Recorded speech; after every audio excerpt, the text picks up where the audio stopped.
கிறிஸ்துவுக்குள் பிரியமானவர்களே, உங்கள் யாவரையும் அன்போடு கூட நான் வாழ்த்துகிறேன். வேத வசனம் இவ்விதமாக கூறுகிறது.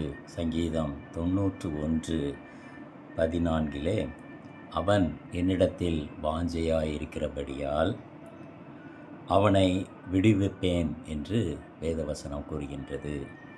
கர்த்தர் இந்த நாளிலே நமக்கு தருகின்ற ஒரு வார்த்தை என்னவென்றால், நான் உன்னை விடுவிப்பேன் என்று கர்த்தர் சொல்கிறார்.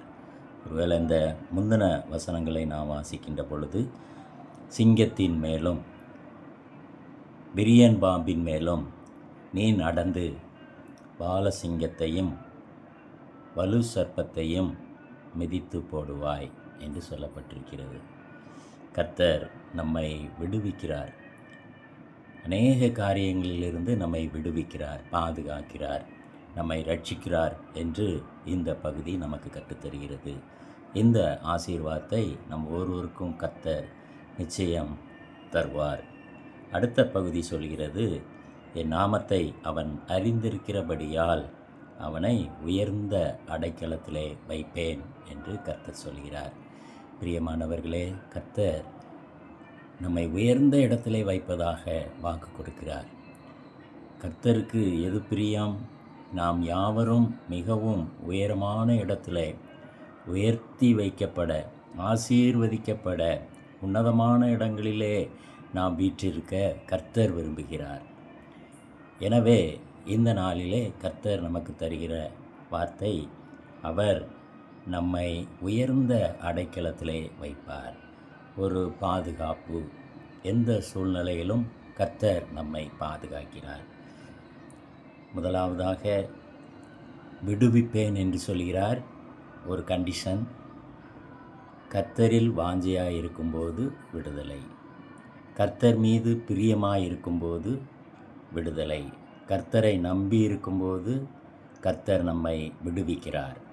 இரண்டாவதாக, கர்த்தர் நம்மை உயர்ந்த இடத்திலே வைக்கிறார்.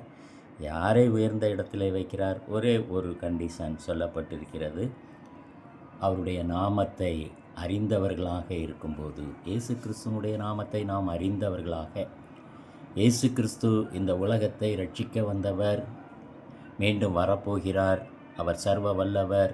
அவருடைய நாமத்தை நாம் அறிந்திருக்கின்ற பொழுது, அவரை சொந்த இரட்சகராக ஏற்றுக்கொண்ட பொழுது கர்த்தர் நம்மை உயர்ந்த இடத்திலே வைக்கிறார். பிரியமானவர்களே, இந்த நாளிலே கர்த்தர் தருகிற ஆசீர்வாதமான வார்த்தை, அவர் நம்மை விடுவிக்கிறார், அவர் நம்மை உயர்ந்த இடத்திலே வைக்கிறார். தலை தாழ்த்தி ஜெபிப்போம். நல்ல ஆண்டவரே, இந்த அருமையான வார்த்தைகளுக்காக நன்றி செலுத்துகிறோம்.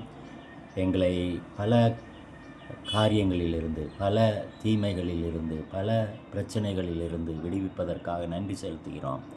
ஆண்டவரே, இந்த உலகத்தில் நாங்கள் ஆசீர்வதிக்கப்பட்டவர்களாக உயர்ந்த அடைக்கலத்திலே வைக்கப்படுவதற்காக நன்றி செலுத்துகிறோம்.